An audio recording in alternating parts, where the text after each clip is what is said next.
नमस्कार, स्वागत है आप सभी का YouTube channel knowledge TV Haryana. आज 12 दिसंबर वीरवार सुबह 11:30 बजे 10 बड़ी खबरें सामने आ रही हैं। सभी हरियाणा वासियों के लिए बड़ी खबरें, घोषणा, ऐलान।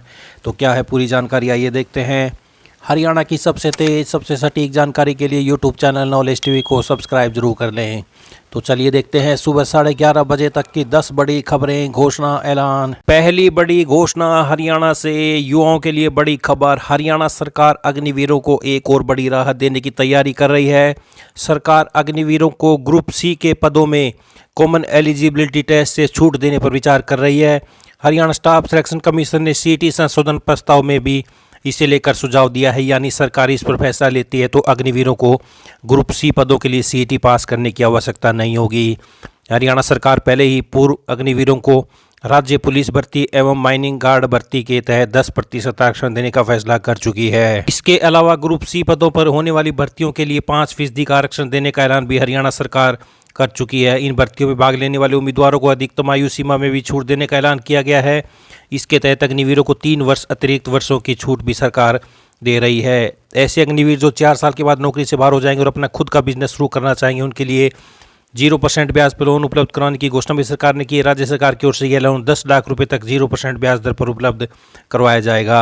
हरियाणा सरकार की ओर से प्राइवेट क्षेत्र में नौकरी करने वाले अग्निवीरों को राहत दी है। सीएम नायब सैनी यह ऐलान कर चुके हैं कि अगर कोई औद्योगिक इकाई प्रतिमाह 30,000 रुपये से ज़्यादा वेतन अग्निवीरों को देती है तो हरियाणा सरकार उस औद्योगिक इकाई को 60,000 रुपये वर्ष की सब्सिडी देगी। तो ये बड़ी अपडेट, हरियाणा में अग्निवीरों को राहत की तैयारी। ग्रुप सी भर्ती में सीईटी की अनिवार्यता खत्म करेगी सरकार, इससे पहले 10% आरक्षण दे चुकी। आइए अगली बड़ी घोषणा देखते हैं।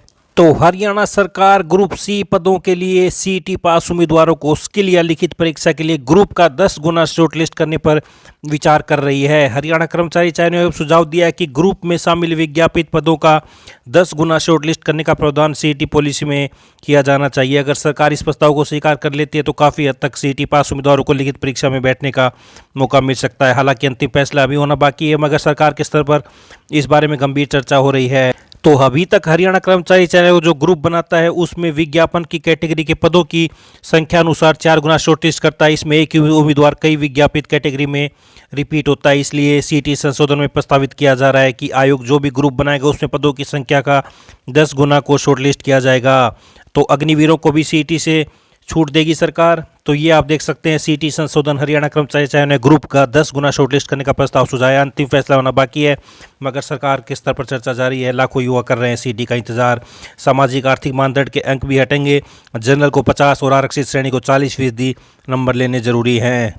तो आर्थिक सामाजिक अंक और अनुभव के अंक देने पर रोक लगाने से यह भर्तियां ठंडी पड़ गई हैं। इसी प्रकार ग्रुप सी और डी की भर्तियों के लिए एचएसएससी की तैयारियां ढीली चल रही हैं। तो ये आप देख सकते हैं, अभी तक यह प्रक्रिया शुरू नहीं हुई है। ऐसे में सीईटी की परीक्षा कब होगी ये अभी तय नहीं है। 13 लाख युवा इसका इंतजार कर रहे हैं। तो दिसंबर तक परीक्षा आयोजित की जाने की खबरें सामने आ रही थी, तो अब इसमें देरी के आसार हैं। ऐसे में अब यह परीक्षा जनवरी महीने के अंत या फरवरी की शुरुआत में नया सीईटी हो सकता है। इस बारे में हरियाणा कर्मचारी चयन आयोग के अध्यक्ष का कहना है कि सीईटी परीक्षा को लेकर काम जारी है। तो ये आप देख सकते हैं, नई सरकार के गठन को हुए 2 महीने शुरू नहीं हुई। कच्ची पक्की नौकरियों की भर्तियां, संयुक्त पात्रता पॉलिसी में नहीं हो पाया संशोधन, सीईटी की तिथि भी अभी तय नहीं हो पाई है। तो ये बड़ी अपडेट। आइए अगली बड़ी घोषणा देखते हैं। तो नए सत्र के लिए नीट पीजी परीक्षा का आयोजन 15 जून 2025 को किया जाएगा। तो 15 जून को होगी नीट पीजी परीक्षा। तो ये बड़ी अपडेट। आइए अगली बड़ी घोषणा देखते हैं। तो डिपो धारकों के कमीशन को लेकर खबर सामने आ रही है कि 90 करोड़ रुपए राज्य सरकार की ओर से स्वीकृत कर दिए गए हैं। जल्दी सभी डिपो संचालकों को उनका कमीशन दे दिया जाएगा। तो ये आप देख सकते हैं, अब राशन डिपो से आवंटित होने वाले राशन की चोरी नहीं हो सकेगी, न ही राशन को लेकर हेराफेरी कर पाएंगे। इसके लिए हरियाणा सरकार पुख्ता इंतजाम कर रही है। राशन डिपो से लोगों को राशन लेने की सूचना के लिए गांव और शहरों में मुनादी कराई जाएगी। साथ ही डिपो के अंदर कैमरे लगवाने की योजना है ताकि राशन पूरा मिल सके।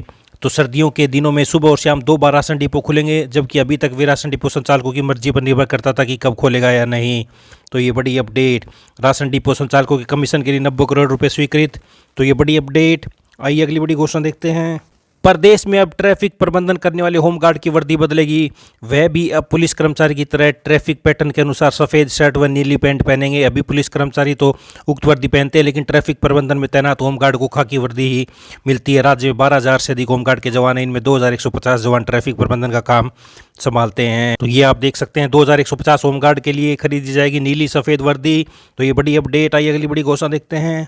तो बड़ी खबर निकल कर सामने आ रही है। पैसेंजर लोकल ट्रेन का किराया घटाने की तैयारी। तो बड़ी खबर देखने को मिल सकती है। रेलवे बोर्ड ने पैसेंजर और लोकल ट्रेनों का किराया 1/3 तक कम करने का फैसला किया है। तो 1 जनवरी से नया किराया लागू हो जाएगा। तो ये बड़ी अपडेट देख सकते हैं आप। तो ये पढ़ सकते हैं पूरी अपडेट। तो आइए अगली बड़ी घोषणा देखते हैं।